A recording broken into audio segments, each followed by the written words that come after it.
මුදලාලි මේ පාන් එකේ වේයෝයි කුඹියෝයි පිරලා කොහොමද මේව කන්නේ? මහත්තයා වේයෝයි කුඹියෝයි එක පාන් කන්න බෑ තමයි. හොද්දක් වගේ හදාගන්න වෙයි. මේ එයි අර අල්ලපු ගෙදර නිහාල් හැමදාම වැඩට යන්න කලින් එයාගේ නෝන්ට කිස් එකක් දීලාලු යන්නේ තමුසෙට තමයි බැරි. මමත් ආසයි නෝන ඒත් නිහාල් කැමති වෙයිද දන්නේ නැහනේ. මේ ඔයා දන්නවද අපේ ගෙදර තනියම හැදුවේ අපේ පුතා. අනේ එහෙමද? පුතාගේ නම්බර් එක දෙන්නකෝ අපේ මේ টয়ලට් කෑල්ල හදාගන්න. මැඩම් මට දැනගන්න පුළුවන්ද මේ ගෙදර ගෘහමූලිකයා කවුද කියලා? පොඩිඩක් ඉන්න සර්. මම අරු එක මේ ඒක තමයි විසඳගන්නේ. කොල්ලෝ ටවුන් එකට යන්න කීයද මේ බෑග්ස් දෙකකුත් තියෙනවා. 250යි. බෑග්ස් වලට සල්ලි ගන්න නැහැ. එහෙනම් මම පයින් එන්නම් මේ බෑග් දෙක ගෙනල්ලා දීපන් ටවුන් එකට. පොල් 20යි. පොල් 20යි. 20ට ලාභයිනේ මට දෙකක් දෙන්න. 200යි මිස්. එතකොට 20යි කීවේ. මෙතන ගෙඩි ගන්න මිස්. මේ වම්බටු කිලෝ එක කීයද? කිලෝ එක 300යි මිස්. අපෝ වැඩිනේ 150ක් දෙන්න. 150ට ඔහෙට ග්‍රෑම් 500ක් දෙන්නම්. කොල්ලෝ හන්දියට යන්න කීයක් ගන්නවද? නගින්න 100 350ක් වගේ. නෑ බං මම බැලුවේ පයින් ගියාම කීයක් ඉතුරුද කියලා. මේ අඹ කීයද? මේක 150යි මේක 250යි මිස්. මේ දෙකේ වෙනස මොකක්ද ඉතින්? රුපියල් 100ක වෙනසක් තියෙනවා මිස්. මහත්තයෝ මට පැමිණිල්ලක් දාන්න ඕන. එහා ගෙදර නිහාල්ගේ වයිෆ් වතුරු දාන්න වෙලා. ඉතින් තමුසේ මොකටද ඒකට පැමිණිල්ලක් දාන්නේ? මට මිනිහ සතුටින් ඉන්නව බලන් ඉන්න බෑ මහත්තයෝ. බොස් මේ පාර නිවාඩුවට සිංගප්පූරුවේ යනවලුනේ මරුවා. ඔව් බං. උඹලා ඔහොම මහන්සි වුණොත් ඊළඟ නිවාඩුවට මට ඇමරිකාව යන්න පුළුවන් වෙයි. ඕක කරන්න එපා මෝඩ මිනිස්සු. ඕක උගුලක්. ඒ මිනිහෝ මොකද ඔය ටීවී එක දිහා බලන් උගුලක් ගගා කෑ ගහන්නේ? මම මේ අපේ වෙඩින් සෙරමනි එක බලනවා. ડોක්ටර් මට බොන එක නවත්ත ගන්න බෑ මේ ප්‍රශ්න නිසා. කලින් ડોක්ටර් කෙනෙක් එක්ක කතා කරලා තියෙනවද? ඔව් මගේ ප්‍රශ්න ටික අහලා දැන් ඌත් මං එක්ක බොනවා. එන්න ගෙදර ප්‍රශ්න විසඳන ෆ්‍රෙෂ් ලෙමන්. මුදලාලි ඉතින් මේ ලෙමන් බිව්වම කොහොමද අපේ ප්‍රශ්න විසඳන්නේ? මිස්ගේ නෙවෙයි මගේ ප්‍රශ්න විසඳෙන්නේ. දොස්තර මහත්තයෝ මගේ බබා හේතුවක් නැතුව අඬනවා. පුංචි බබා ඇයි ඔයා අඬන්නේ? හැමෝම කියනවා අපේ ගෙදර හදපු බාස් වගේලු මම. මේ මාළු කිලෝ එකක් කීයද? 1300යි මිස්. අපෝ මේ පරණ මාළු ඇස් රතුයි. ඇස් රතුද? ඒ මුන් සිකියුරිටි ජොබ් කරපු එවුන් ඒකයි. දොස්තර මහත්තයෝ හැමදාම උදේ 6 වෙද්දි මට බඩේලි යනවා. ඕක ප්‍රශ්නයක් නැහැ නෝමල්. ප්‍රශ්නයක් නොවෙන්නේ කොහොමද ડોක්ටර්? මේ මිනිහා නැගිටින්නේ 9ටනේ. අනේ මහත්තයා මට සල්ලි ටිකක් දෙන්න පුළුවන්ද? මට සල්ලි නැහැ. එහෙනම් පරණ ඇඳුම් ටිකක්. නෑ මට දෙන්න දෙයක් නැහැ. එහෙනම් මහත්තයාත් මාත් එක්ක එන්න. මේ බිල් එකේ ටීවී චාර්ජස් කියලා 1000ක් දාලා තියෙනවනේ. රූම් එකේ ටීවී එකක් තිබ්බේ නැහනේ යා. ඔව් සර්. අපි සල්ලි එකතු කරන්නේ ටීවී එකක් ගන්න තමයි. අනේ නෝනා තියනවා නම් පරණ පාන් කෑල්ලක් දෙන්නකෝ මට. පරණ පාන්ද? එහෙනම් හෙට වරින් කොල්ලෝ අද ගෙනාපු පාන් තියෙන්නේ. අම්මේ මෙයා තමයි මම මෑරි කරන්න ඉන්න කෙනා. අපෝ වෙන කෙනෙක් හොයාගන්නම් බැරි වුණාද? අම්මේ කොහොම කතා කරන්න එපා මෙයාට. තෝ කටවහපන් මම ඒක කිව්වේ මේ කෙල්ලට. මම තමුසෙට කිව්වේ නිින්දෙන් වුණ දෙයක් වගේ පේන විදිහට වයිෆ්ව මරන්න කියලානේ. ඔව් සර්. එහෙනම් ඇයි මිනිහෝ වෙඩි තියලා ගඟට දැම්මේ? කලබල වෙන්න එපා සර්. මම නෝනෝ ගඟට දාන්න කලින් පිජාමා එකක් ඇඳුවා.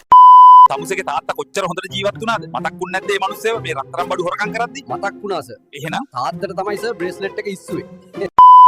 ඔහොම කොර වෙලා බැහැ ගහපන් කුසල් ගහපන්. ඒ මිනිහෝ මාවද ඔය මගුල් ක්‍රිකට්ද කියලා එකක් තෝරගන්නවා. ඒක කියන්නම් ඔහෙට මේ මැච් එක ඉවරුණාම. මුදලාලි මට ඔය කටු මස් ටිකක් දාලා දෙන්න අපේ මේ බල්ලට දෙන්න. බල්ලටද? එතකොට ආච්චි අපි යන ගමන් බලු පැටියකුත් ගන්නවද? පුතා මෙහෙ වරයි. කාවද ඔබ මේ මගේ බබා කියලා දාන් ඉන්නේ? ඒ මගේ බබා නෙවෙයි මාක් බබා මුස්ලිම් යාළුවෙක්. සර් හැමදාම මට නිකන් 50ක් දෙනවා කොස් ගෙඩියක් ගන්න නෑනේ. කොස් ඕනේ නෑ මාමේ. මේ 50ක් තියාගන්න. තව 25ක් දෙන්න සර්. ඊයේ ඉඳන් කොස් 75යි. මේ කොල්ලෝ ඊයේ රෑ මම බාර් එකට ආවද? ඔව් සර්. බිල කීයක් වුණාද? 2000 ගාණක්. ඇයි සර්? නෑ බං මම හිතුවේ ඒ සල්ලි නාස්ති වුණා කියලා. නර්ස් නෝනා මෙයාට බබා හම්බ වෙන්න වගේ හදන්නේ. මේ මෙයාගේ පළවෙනි දරුවද? නැහැ ගෑණියේ. මම හස්බන්ඩ්. ඒ මොකද බං අර බල්ලා කන්නේ බොන්නේ නැතුව බලන් ඉන්නේ. ඊයේ ඉඳන් උඹ එක්කනේ ඉඳියේ. ඌ අම්මේ ඌට මගේ ප්‍රශ්න ටික කිව්වා ඒකයි. මොකෝ බං තරහින් මිනිහෙක් වුණාම මොලේ කල්පනා කරන්න එපයි බං. ඉතින් මොකද්ද වෙලා තියෙන්නේ? බලපංකෝ. එහා ගෙදර නිමල් මගේ ගෑණි එක පැනලා ගිහින්. ඔයාගේ බල්ලා නම් මල්ලි හරිම හුරතල් වගේනේ. මෙයා ඔය බලන් ඉන්නේ සර්. මම කොණ්ඩේ කපද්දි වැටෙන කන් කෑලි කන්න. අනේ සර් ඊයේ රෑ පාන් ගෙඩියක් ගෙන්න ගිය මිනිස්සයා තාම ගෙදර ආවේ නැහැ. එහෙනම් බත් ටිකක්වත් ලිපේ තියන්න. මේ කොල්ලෝ වෙද මහත්තයා ඉන්නවද මේ කොන්දේ අමාරුවට බෙහෙත් ටිකක් ගන්න? සීයේ මේ දැන් වෙද මහත්තයාත් ගියේ කොන්දේ අමාරුවට බෙහෙත් ගන්න. මැඩම් මේක ලකු ප්‍රශ්නයක් වෙලා තියෙන්නේ මට ඉක්මනට හැමෝටම ආදරේ හිතෙනල. කොච්චර කල් වගේ ඉඳන්ද? මාස 2ක් වගේ ඉඳන් සුදු මැණික. ඇයි පුතා වඩේ එක අවුල්ද? මම කල්පනා කරේ සීයාගේ අත් දෙකම නැතුව කොහොමද මේ වඩේ එකේ හිලගන්නේ කියලා. දැන් අවුරුදු කීයක්ද මිනිස්සයෝ මේ පාරවත් ඕක ඉවරයක් කරනවා. ඔව් නෝනේ. මේ පාර දුලක්ෂයට දෙනවා අසයින්මන්ට් එක. අනේ මහත්තයෝ දඩ ලියන්න එපා. අපි ඔක්කොටම හෙල්මට් ගන්න සල්ලි නැහැ. ඔව් තමුසේ ඔලුවට නෙවෙයි රෑට හෙල්මෙට් දානවා යටට. මොකද බං මේ අඩන්නේ? අනේ බලන්න සීයේ මාස 3ක රිලේෂන්ෂිප් එක කෙල්ල බූට් එක තිබ්බා. මාස 3 නම් බං ඉතින් ඒක රිලේෂන්ෂිප් එකක් නෙවෙයි ඉන්ටර්න්ෂිප් එකක්. මහත්තයා අද නම් මිලියන 10ක් අනිවාර්යෙන්ම ඇදෙනවා මේකට නම්. අනිවාර්යෙන්මද? එහෙනම් උඹ ඕක තියාගනින්කෝ. මේ බං අද රැයට පාටියක් තියෙනවා. නියමයි. යමු බං. එහෙනම් මම එනකම් මේ බබා බලාගනින් බං. අයියේ ටැටුව එක් කරද්දි ගොඩක් රිදෙනවද?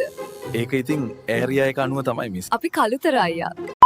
ඔයා මීට මහත් වුණොත් නම් කකුල් කැඩෙයි. පිස්සුද ඩොක්ටර්? මම 10 කිලෝමීටර්ස් දුවනවා ලේසියෙන් පරම. නැහැ නැහැ. මම කිව්වේ මේ පුටුවේ කකුල් ගැන. අපි අම්මලා ගෙදර ගියේ නෑනේ ගොඩක් කලුවට පාරවල් මතකයිද? මොනවද නෝනා ඔය අහන්නේ? මගේ කොණ්ඩේ නිකන් නෙවෙයි සුදු උනේ. නගින්න. අපි පැයක් ඇතුළත එතන. Few moments later. කොහෙද මිනිස්සයෝ අපි ඉන්නේ? මාර ලැජ්ජාවක්. ඒක මගේ වැරද්දක් නෙවෙයි ගෑණියේ. මේ මගුල් මැප් එකේ තිබ්බේ මේක කෙටි පාරක් කියලා. ඒයි. දැන් අපි රණ්ඩු වෙලා කතා නොකරන සතියක් වෙනවා.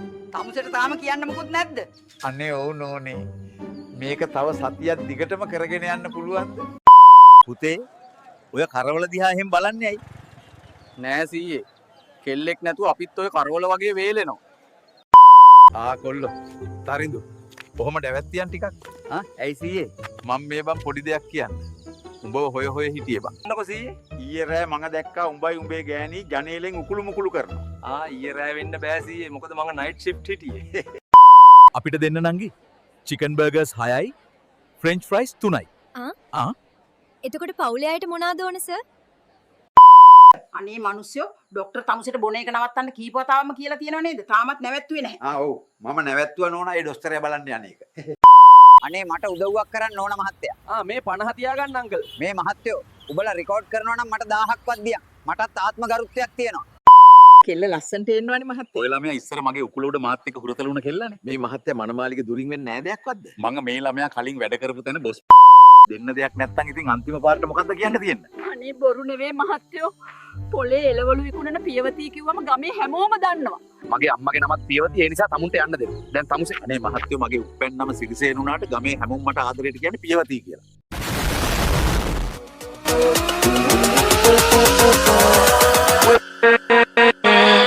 with